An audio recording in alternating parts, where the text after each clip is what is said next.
everybody, this is Andi. I'm the prop chef here at Two Perspective Studio. This is another Try It Tuesday inside the Craft and Collective group. If you're not familiar with our schedule, we have several creators beginning at 9:30 in the morning with Jess from Jess's Custom Creations. She goes until 11 a.m. and then comes Cece with Dragonflies and Hearts. And at 12:30 is Jan from J&C's Designs. Then me at 2, and the mother-daughter duo of Marie and Nicole. Marie is from Great Creations Faux Cupcakes, and Nicole is Nicole's Great Creations. They vary on each other's pages during the month. Today they are on Marie's page beginning at 3 o'clock. I am hopefully going to pull up my comments on here. There's Ma Dukes. Hi Jenna. So, Ma Dukes. It's Deborah, right? I think I'm correct. I'm saying that because on my Etsy I have you, Ma Dukes, and I have a Mama Dukes. Now I know you live in North Carolina. Mama Dukes lives in Texas. Is she any relation to you? I think it's crazy that I've got two Ma Dukes and a Mama Dukes showing up on my Etsy. And at first I didn't even realize when she placed an order. I was like, oh, she's placing another order. And then I realized it's a totally different person with the same kind of thing. So you have to tell me if you are any relation to Mama Dukes from Texas.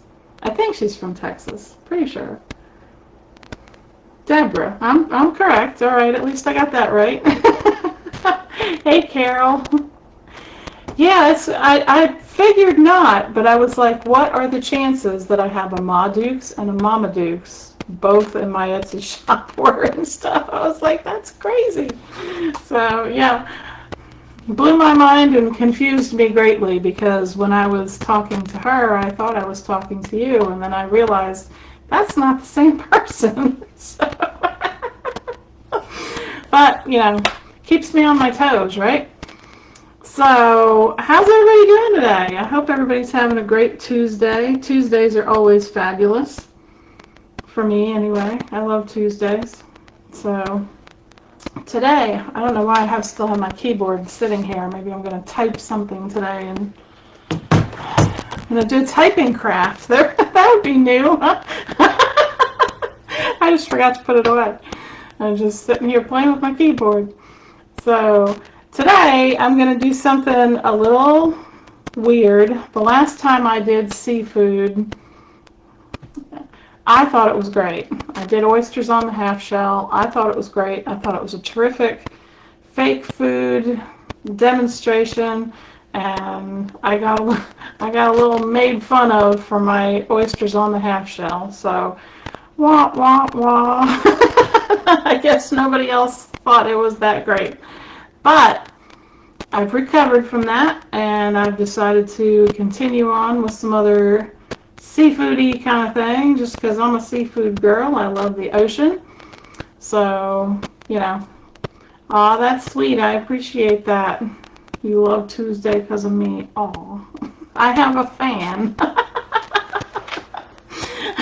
I don't have many of those. Trust me.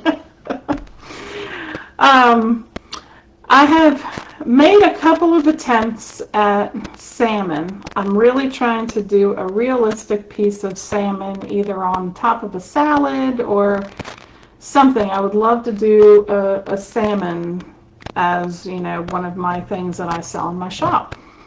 I have not yet perfected it.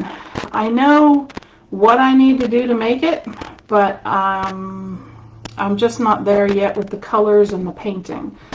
But I think the shrimp is pretty darn decent at this point.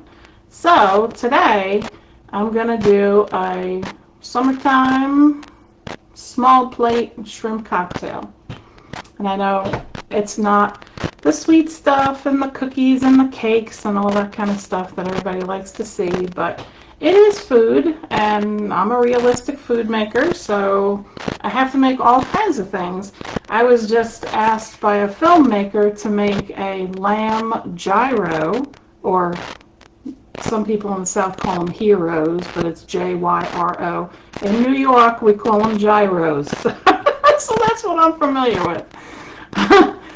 But it actually came out way better than I thought. I sort of used the same technique I used for bacon, but I turned it into like lamb strips because, you know, they shave it from their little rotisserie and put it on there with tomato and lettuce and then the tzatziki sauce and all that. And it came out marvelous. I was so excited. Wrapped it in foil, and that's what they're going to be using as a film prop for this film that they're doing. So I was pretty excited about that. So I do a lot of things that, you know, are not sweet related. I know there's a lot of fake crafters out there, fake food crafters that do the realistic foods, but they really concentrate on the sweets.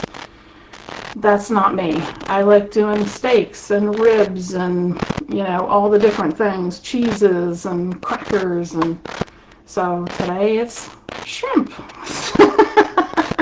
Maybe a little unconventional, but, and I have not, I actually have not even tried to make the cocktail sauce for this yet. So I'm hoping that it's not an epic fail on camera. I usually try and test these things out ahead of time just so that, you know, I'm not totally off. But anyway, I found these little optical, they're called optic eye little cups here. They're meant for ice cream and things like that, and I have used them for sherbet and some other little ice cream things. I have a ton of them. I bought a whole case just, you know, to have, because I thought they were good for a lot of different little things, including shrimp cocktail. So that's it. It is an actual glass, but I'm not going to be reusing resin or anything, so I don't have to worry too much about any of that. And it is a very thick glass, so you could definitely use this for resin properties as well.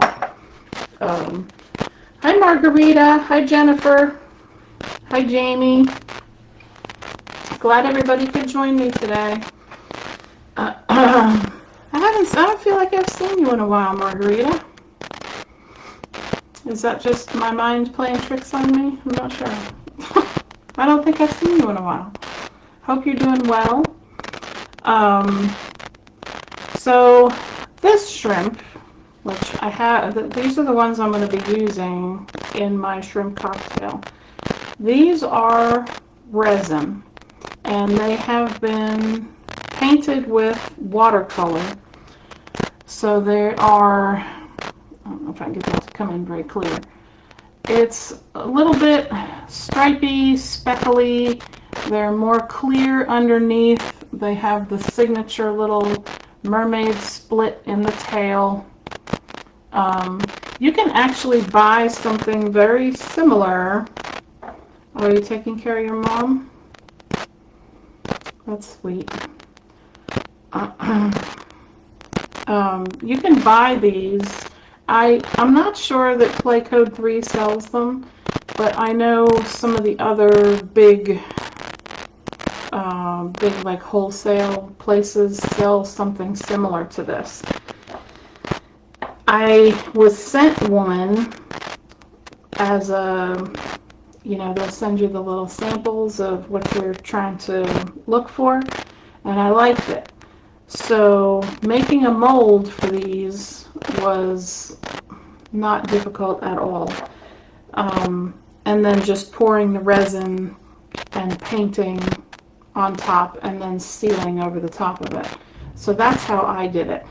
I'd like to make them even a little more realistic. I'm planning on getting an airbrushing machine because I think a lot of the things that I do will be even better not having so many brush strokes on it. I really try, hi Raymond, I really try not to get brush strokes on things when I'm painting them, but like I just did, these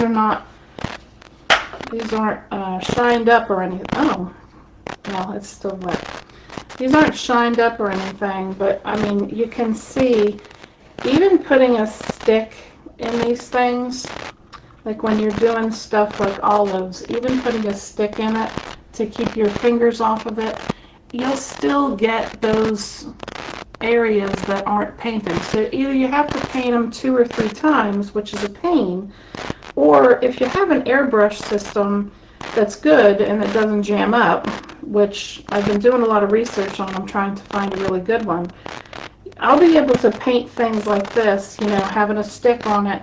I'll be able to paint them in 1/4 of the time in one coat is really what I'm going for, because the volume of stuff is getting heavier for me, and I'm having to do things a lot more accurately to get it done faster, if that makes sense. So I feel like instead of using the watercolor on these, which it took a lot of time, just going to the airbrush system is going to be a lot better, and having the tips that are precision tips that can do little stripes or, you know, a little brushing of dots or something like I needed there. Now, you do not have to make this out of resin. This one is made out of clay. So put them up here side by side. That's the right side, if I can do that. Resin, clay. Now this is not foam clay, this is Model Magic. I'm not sure foam clay, as sticky as foam clay is, I'm not sure how easy that would be to do. I'm not saying it can't be done. I know a lot of you guys are super talented with the foam clay. Hi Peggy. So I am sure it can be done. I'm just not that talented with foam clay. I get it. Hi Susan. I get it stuck on everything when I use it. I use foam clay for a lot of small things like pickles and jalapenos, carrots. Some of my tomatoes I'll do out of red foam clay just to save time, things like that. But I'm not as used to working with it. Model Magic is a whole lot less sticky, so I'm a little bit better with the one that, you know, with the Model Magic than I am the foam clay. But they're pretty similar looking. You can see more white on the clay one just because I painted it with a brush instead of the watercolor I paint. This is acrylic with a brush. It still is not bad. If you didn't see this one definitely looks like a shrimp. So I'm not saying that you can't make these out of clay. You probably want to put a nice shine, either some like a gloss glaze or a, what you call it, Mod Podge. Probably the gloss glaze or a triple thick would be better. I don't use a lot of the triple thick. A poly resin spray would be great on this, just to give it a nice sheen, make it look, I feel like these being the resin, I mean the paint toned it down quite a bit and they're not as shiny. I think shrimp as a whole need to be more satiny looking than glossy. So whatever you can do to finish the clay in a satin, I think would be best. So I'm going to show you what I did. I made another one over here that, this one is not painted, but I've got the mermaid tail, I've got the indentation on the bottom, I've got the scoring on the sides and where the tail would be. All that needs is some paint, and I'll show you what I did to achieve that. I have this Model Magic has already been conditioned. I usually condition it before I put it in my little Ziploc bag here. I think that's about the size I need. Now you can make shrimp kind of any size you want. I'd say these would be considered sort of large, I guess. I like the colossal shrimp. I love shrimp, so the bigger the better. What you need is about a 1-inch ball of clay. And like I said, this has already been conditioned. Let me put this guy back here. Doesn't take much clay at all to do these. Just about a 1-inch ball. You want to roll it and press it. Make sure you're pressing all the air out. Anytime you're doing something, I always do either a snake or a ball. And I press it when I roll it just to expel all of that air, because any air that you leave in there is going to cause cracking. No matter what you're doing, if you don't get the air out, you're going to get cracking. So a 1-inch ball. So what I did to it, very simple. All I did was roll it back and forth a couple of times, and I made this little kind of like a tube or a peanut or cylinder, I guess. I think I got a D in geometry. Sorry, I don't know my shapes very well. About maybe 2 inches on the little cylinder. Like I said, you can make your shrimp any size you want. Just remember, if you're doing a cocktail like this, you want them to be, you know, pretty much the same size, or, you know, don't vary it very much, because then it'll look wonky. So then what I did was I started to flatten just slightly. So I just sort of gave it a couple of taps, squished it in just a little bit on the sides, but I kept that roundish. Now it's sort of like a flat cylinder. So I squished in this part, this top part here, just a little bit. This is going to be like where they whacked off his head. There used to be a head here on this shrimp before they whacked it off. I mean, not this one, but a real one. They whack off his head. So you need to square this off just by tapping it, squaring it off, keeping it roundish.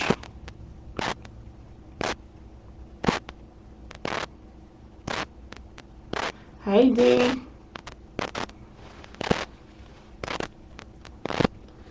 So you get your little whacked off point. It's nice and square. Then what you're going to do is you're going to hold it and take your 2 fingers and you're going to start to roll this point where you want his tail to begin. And you're just going to roll it in your fingers to elongate it. So you're bringing it out. You're going to bring it down, and you're going to thin it out at the end. So you've made sort of like a long, whatever you want to call that.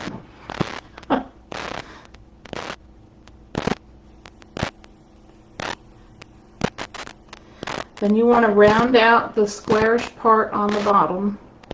Yeah, you and me both, Raymond. I love shrimp.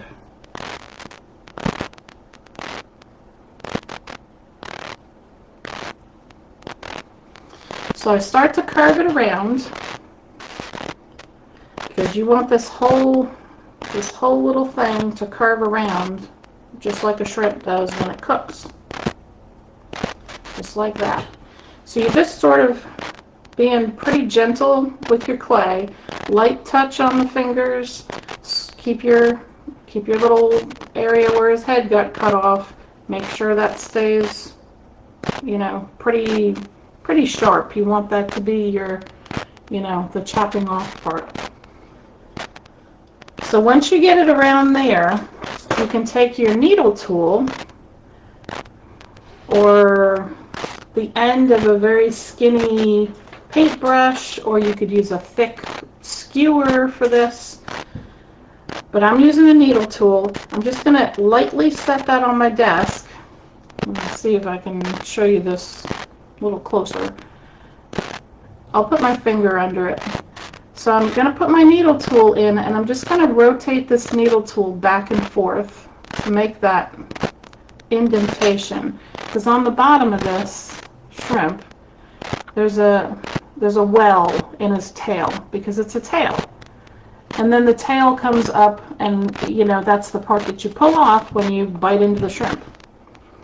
If any of you guys don't eat shrimp because of either you don't like it or shellfish allergies or anything like that, you're probably like, I have no idea what you're talking about, I don't eat shrimp. But anybody who likes shrimp like I do knows that you make sure that you get all the meat out of the tail when you pull. So after you've got that well in there, you can take a little tiny pair of scissors or X-Acto knife, and you just want to make a little slice in the bottom and separate out where the tail of the shrimp, this part here,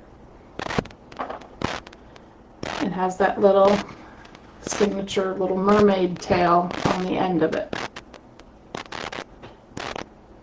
So there's your basic shape. Now, where the tail is going to pop off when you eat it, you're going to have to make the indentation there where the tail meets the rest of the shrimp body. So you're going to want to roll your tool or a toothpick. That works fine. Just make sure you don't enclose your mermaid tail while you're doing it, like I just did. Then he's got a couple of other, because this curves around when it cooks, you're going to have to start at the bottom and sort of roll around to make not deep indentations, but just a couple of separations in the meat area.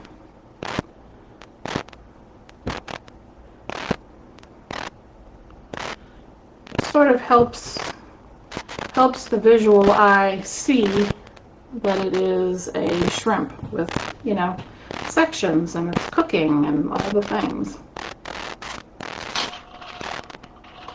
I may have put my tail section down just a little bit too much on this one, but I think it'll be okay.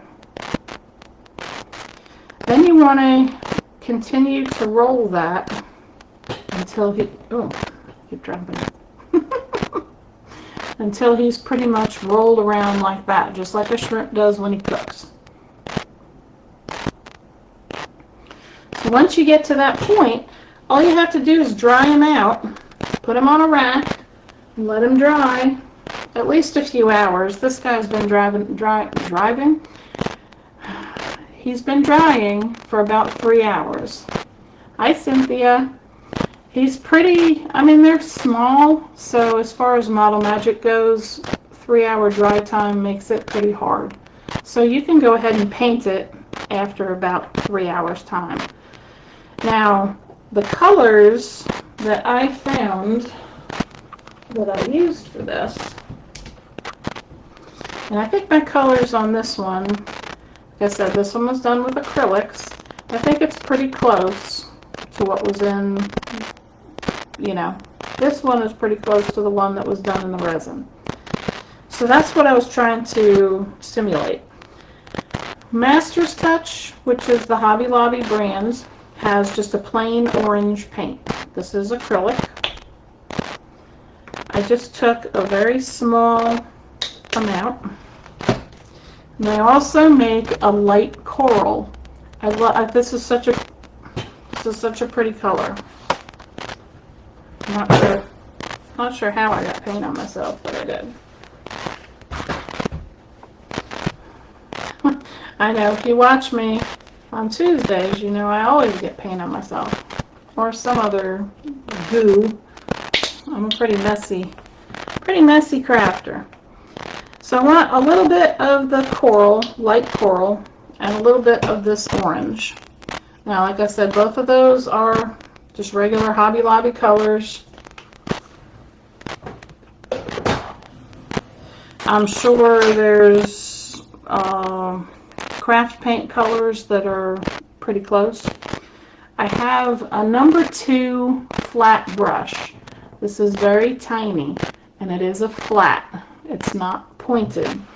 You probably could use a pointed brush. You can probably even use something even smaller than this. This is just the one that I pulled out. Another thing you want to do before you dry that shrimp, where the head came off, don't leave it flat. What I did was I started with a crisscross pattern. So I pushed this in like a plus sign. Then I did it like I was cutting a pie. Then I just made some horizontal and vertical marks in there, sort of concentrating on the edges, because like I said, that's where he got decapitated. So you want to make sure that they know that. Just makes it a little more realistic. I forgot about that part until I just grabbed this. So like this one has the tail, it has the little section there, it has the little scuff mark where he lost his head there, and he's got his little tail indentation and the ones in the upper body. So shrimps usually are a little more white underneath and a little more colored on the top. They typically start out, and just in case you don't know, they typically start out kind of gray and white, and then when they hit the water, it's kind of like a lobster, they turn pink. There's your fun fact of the day. Hi, Cece. So I started at the tail area. For the white that was on here, I just left it that color. We tinted this resin with just white alcohol ink before it was poured, so it comes out kind of like this regular white color. Because the Model Magic is already pretty much that color, I didn't do anything to it. I'm just going to leave the white as white. I'm not going to paint over it. So you're not going to put paint in every place on this shrimp, you know, only just the places that need it. The darker color is on the top part of the tail. The underneath part is going to stay sort of more creamier color, so we can use just a little bit of that, what was it, coral, light coral. And then we'll just use a mix of the orange and the light coral to do the stripes. More of the light coral than the orange. But I want to do the tail section first. So I'm going to start with just that orange, and I'll paint that right on the top. And like I said, you'll want to hit this with some kind of satin shininess after the paint is dry and your clay is completely dry, just to make it look, because I mean, they never really look dry, they always look wet. So you need to make sure that when you're trying to simulate anything, you know, from the real food world, you want to make sure that you know what it looks like and do the best job that you can to simulate all that. Okay, so that's painted on top and it's still white underneath. Now I'm going to wash off my brush because that's too much color to put underneath. I'm just going to pick up just a little bit with the water on the brush. I'm just going to pick up a little bit of this. I'm going to make it really, really, really light. There's a puddle of water here. I'm just going to pick up just a pinch of that light coral, and I'm just going to very lightly go underneath here and color that part. And then I'm going to come around and blend in some of that darker orange using the water to pull up some of that color from the bottom of the tail. Just because the tail portion will be darker toward the end of the tail, since that's his like crust, his crustacean-y crust.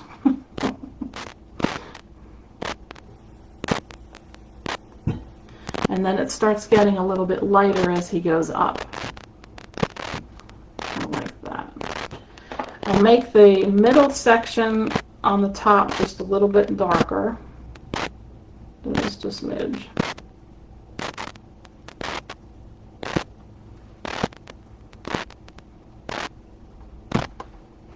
So there, I have it still creamy color underneath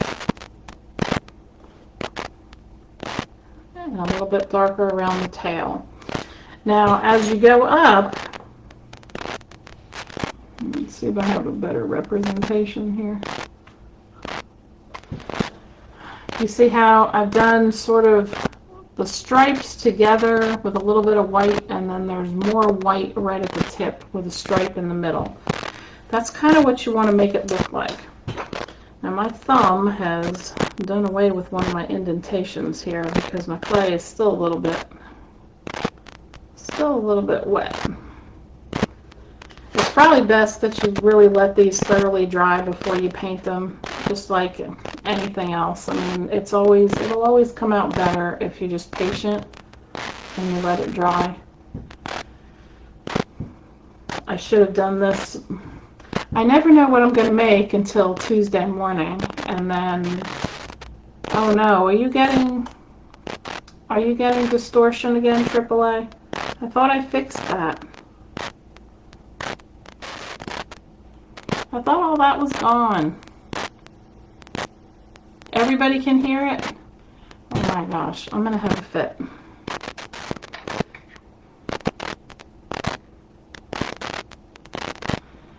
I hope that's not all back again.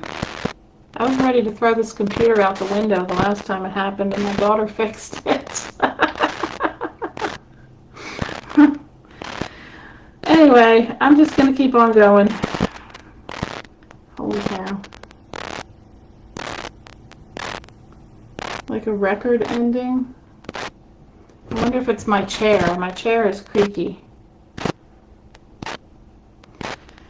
I'm going to pick up some of this coral color with a wet brush, and I'm just going to put a tiny bit. That was probably way too much. Holy cow. Let me do that again. I just want a tiny bit of this orange. Tiny bit of this orange and some of this coral color just mixed together. Then what I'm going to do, it is me. Fabulous. You made my day, AAA. Now I have to figure out what the heck she did to fix it. All I'm doing with my brush is a little stipple. And I don't want to hit everywhere on here. I want some of the white to show. And I'll pick up I'm going to wipe most of this darker orange off my brush. But I just want to very, very, very lightly stipple. And because I'm using a flat brush, it kind of looks like little spots on here. I don't know if you can see that very well. Yeah, JR keeps telling me that I need to buy a new computer, and I really don't want to. We need new phones. I need a new computer.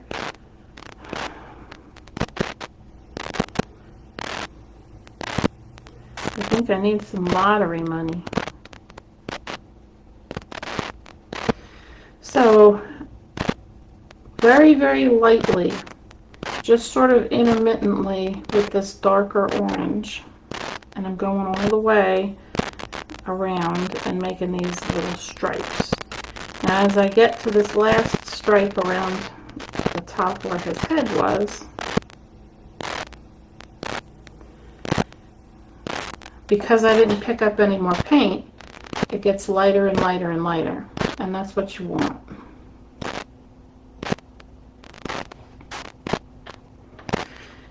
So I'm going to wash my brush off again, because now I'm just going to use this light coral. And I'm going to really get most of it off on my desk. before I go and put any over it. Now normally you would put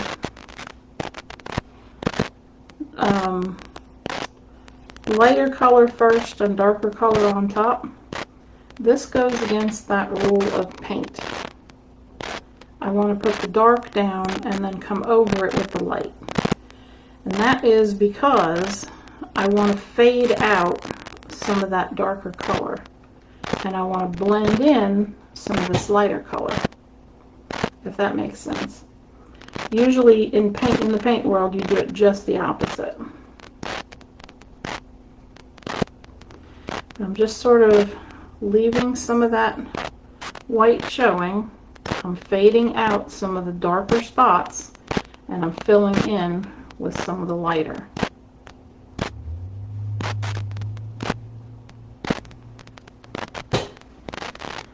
So there we have our little striped shrimp.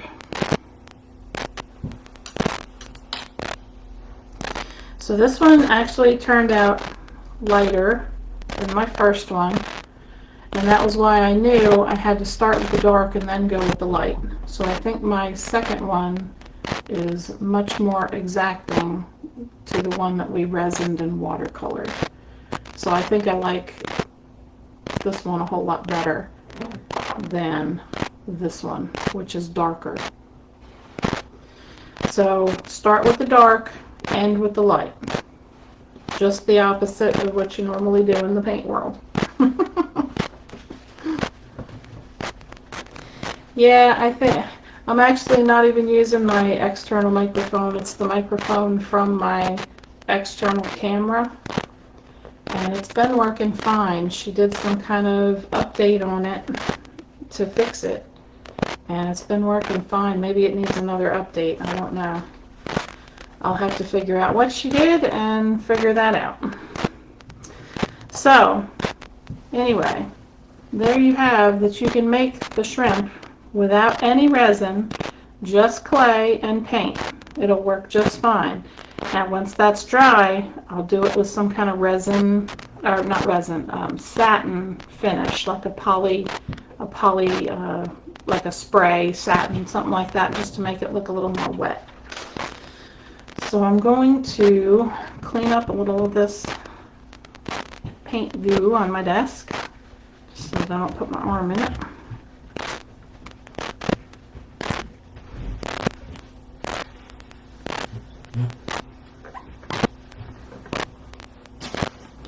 So now that I'm going to get this guy over here drying.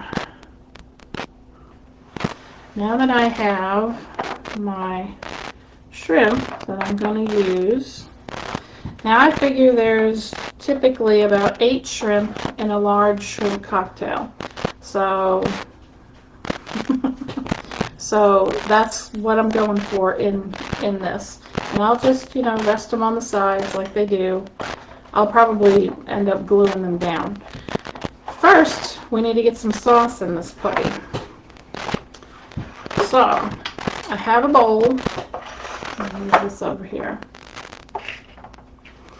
I have a bowl. I think I'm going to go with the silicone Mod Podge paint, which makes, I'm not sure, I think I'm almost out of silicone here, so I may have to swap this out real quick. Let me see how much I have. Not sure if I have enough. I do not. I thought it was almost empty. Let me just swap this out real quick. I should have done it before I started. So I'm going to add to this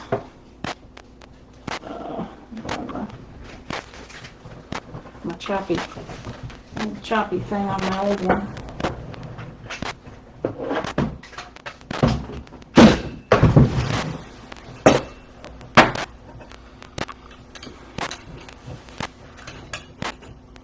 In case you don't know, this little stick thing that's on these guns has a purpose. And you have to stick it, not only you have to chop it off, but you have to stick it down there and chop off the seal that's in there.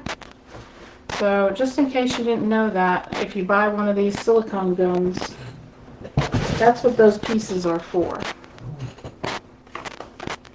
You probably already know that, but yeah.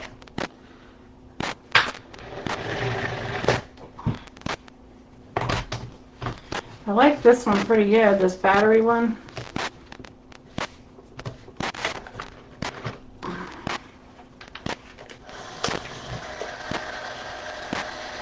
Doesn't hurt my hand as much. Just squeeze and go.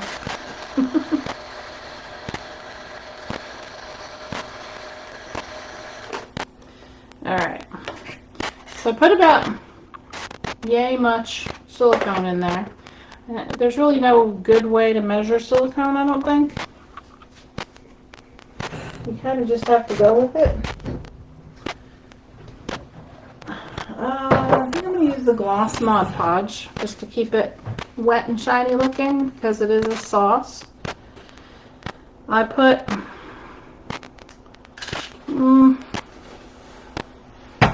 maybe an ounce on top of that. I don't know if you guys are familiar with this recipe. It's not terribly difficult and it's not hard to do. This is a dark red. I'm probably going to add, well, I don't know, it's pretty dark. I add probably a half an ounce of paint. And that's a pretty dark red, so it might be decent as a cocktail sauce color. But once you mix all this up, it makes a pretty good pasty goo that's good for especially chunky sauces. Now what I was going to put in here to make it, because cocktail sauce is made of, partially made out of horseradish. So there's bits of horseradish in the cocktail sauce. So I was going to put some, I shred wax candles to make fake coconut. And I was thinking I could put some of the candle wax in here. This is already, if you don't like totally pulverize it, it stays sort of like a, almost like a tomatoey sauce. Let me grab my, I didn't get my my coconut. Let's scoot back here. Grab that. If I can find it. Yes. I have a bag of plain and I have some toasted. I think I'm just going to put the plain coconut in here. Just to chunk it up a little and make it look like there's some horseradish going on.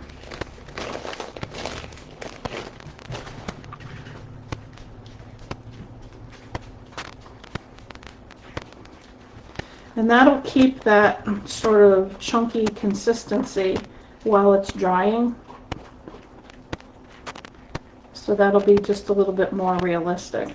And I'm feeling like I need to, it's too red. I think I need to add a little bit of orange and possibly a drop of black. Just to make this a little more the right color. You can make a quick cocktail sauce just by using ketchup, a splash of Worcestershire, and horseradish cream. That's a very quick cocktail sauce. I used to be a real chef. That's how I know that.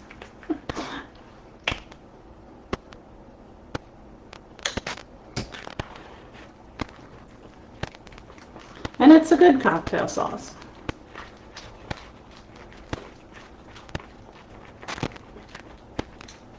So if you don't ever want to buy a bottle, and you have some ketchup and some horseradish and a little Worcestershire, you got it made.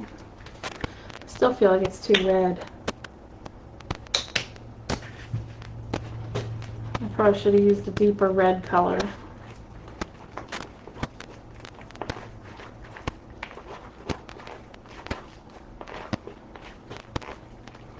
That's better.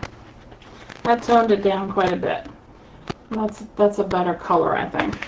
I may add in a drop if I have one. I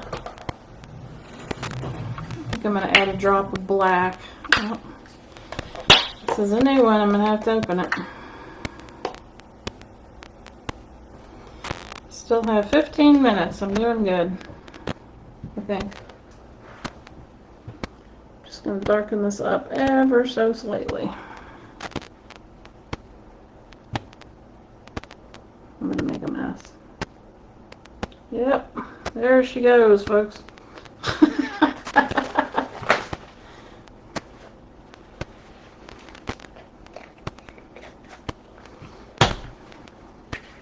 Alright.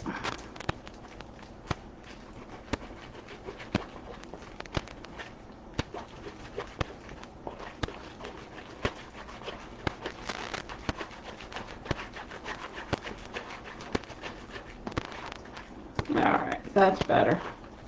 That's more of the burgundy color we're looking for. I don't think you can even tell the difference, but I promise there is. Maybe you can see it once it gets in the jar.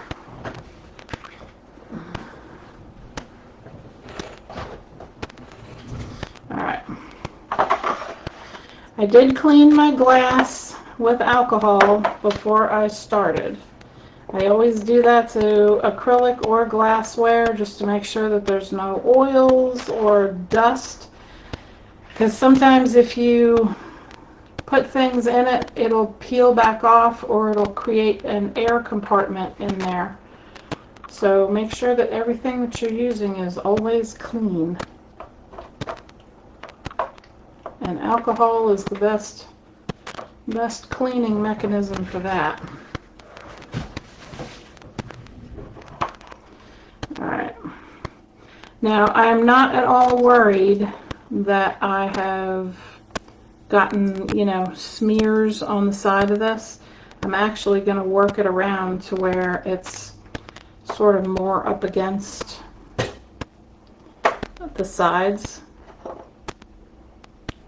And I want to make sure that I get out all the air bubbles that are underneath it. And being a see-through cup instead of solid cup, but you know, it's a easy way to do that. So there we have our cocktail sauce in there. Now I'm probably going to put a little bit of glue on each one of these guys, and I probably should be using hot glue as well, but I don't have my glue gun on, so I'm just going to put just a little bit of Gorilla Glue right where it's going to fall on the glass and just rest it on there.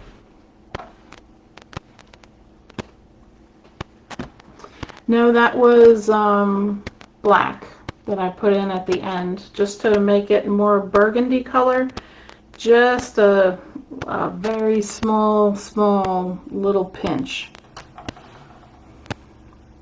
It was just too red, and black, oh, you know, black will take care of that every time. So you just want to get these put around in a nice little, you know, sort of, and if it rests in the goo, it's still fine.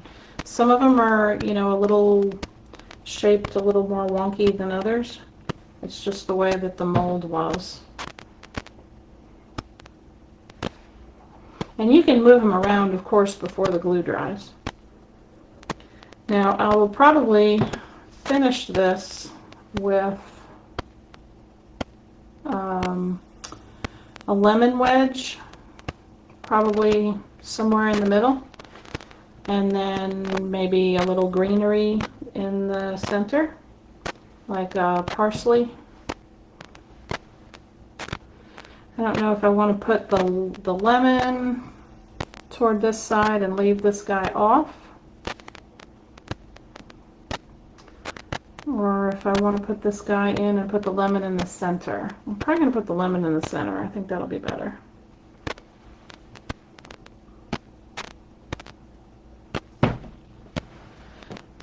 So,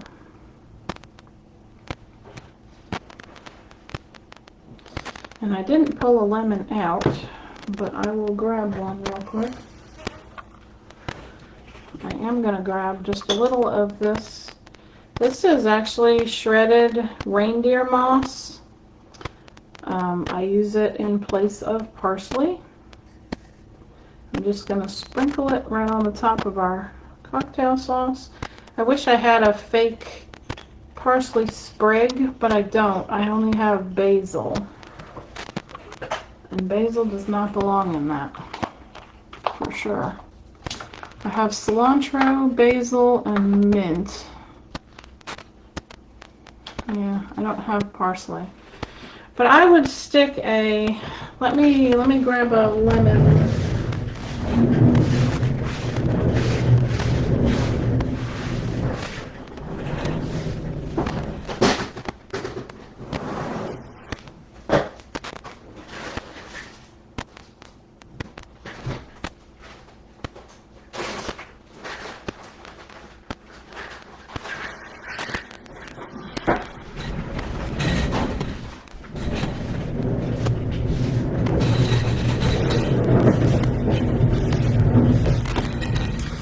So lemon wedge, let's see.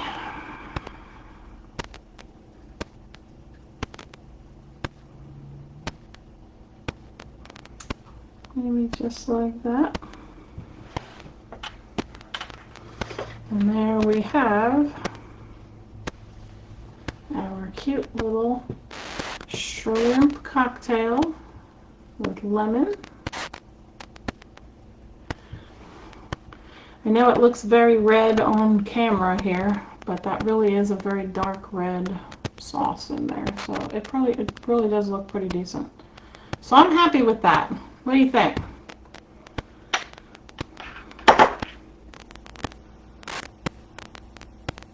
Does it make everybody want a shrimp cocktail? I love shrimp. I love shrimp anyway. Fried shrimp, grilled shrimp, sauteed shrimp, shrimp scampi. I'm kind of like Forrest Gump when it comes to shrimp. It's anything there. Anything shrimp related is great with me. So, but that's about it in about 5 to 7 minutes. 7 minutes, I guess. If I'm seeing my clock right. About 7 minutes is the mother-daughter duo with Marie and Nicole. They will be on Marie's page today, the Great Creations Faux Cupcakes. Make sure to check them out. And I'll be back again next Tuesday for another Try It Tuesday in the Crafting Collective. Until then, I hope you have a great rest of your week. If you have any questions about this project or what I did or anything like that, you can always message me, and I'm happy to help. If you're not following the PropChef.com, it's a blog site that I have started. There's tips and tricks on there, different recipes, there's some food history. You'll get coupons for sales in the Etsy store. There will be one coming up 4th of July weekend for the PropChef materials on Etsy again. I know several of you took advantage of that over Memorial Day weekend, and I hope you're enjoying those items. I'm going to be having the finishing sugars on a special sale for 4th of July. So if you're interested in any of that, that'll be coming up. And if you want those coupons, you can sign up on the PropChef.com and you'll be notified of all that. So until next Tuesday, see you later. Have a great rest of the week. Bye, everybody.